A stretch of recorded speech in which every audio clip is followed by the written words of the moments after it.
ဒီခုရပိုင်းအောက်ပိုင်းထိုင်တဲ့အခါဘာ exercise တွေထိဆော့ဖြစ်လဲဆိုတာကိုပြပြပေးသွားမယ်နော်ပထမဆုံးကတော့ step up ပါသူများ step up ကိုဆော့တဲ့အခါတင်မကိုပို့ထိချင်တာမလို့ခါလေးကို45ဒီဂရီလောက်ရှေ့ကိုကိုင်းပြီးတော့ဆော့ပေးထားပါတယ်15ကနေအခါ20ကို9နိုင်တလောက်3ကြောကနေ4ကြောအထိဆော့ပေးပါတယ်အဲ့ဒါပြီးသွားလို့ရှင်တော့သူမီက hip thrust ကိုလုပ်ပါတယ် hip thrust ကိုအခါ20လုပ်ပြရတဲ့ချက်ချင်း single leg hip thrust ကိုတစ်ဖက်ကို15ခါစီသွားပါတယ်နှစ်ခုလုံးကို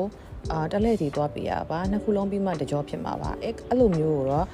3ကြောကနေ4ကြောအထိသွားပါတယ်အဲ့နှစ်ခုဆော့ပြီးသွားရင်ကိုတင်ပါလေလုံးဝကိုပူထူပြီးတော့ကြံနေခဲ့တာပါတော်တော်လေးထိရောက်တဲ့ exercise တွေလို့ပြောမှာပေါ့နော်ပြီးသွားရင်တော့ hamstring ရောတင်ပါရောနှစ်ခုလုံးထိဖို့အတွက် Romanian deadlift ကိုလုပ်ပါတယ်ဒီကောင်တော့သူမျိုး15လောက်ပဲသွားပါတယ်15က3ကြောကနေ4ကြောပဲပေါ့နော်ဒီကောင်လေးရှေ့မှာဆော့ရဲ့ exercise တွေကတင်ပါအပေါ်ပိုင်းနဲ့အောက်ပိုင်းတွေကိုထိရဲ့ exercise တွေဆိုတော့နောက်ဆုံးတော့တင်ပါဘေးသားအတွက်ဆော့ပေးပါတယ်ဒါတော့25ကကို4ကြောလောက်ဆော့ပေးပါတယ်ဒီနေ့တော့ဒီလောက်ပါပဲရှင်အားလုံးကိုကျေးဇူးပါ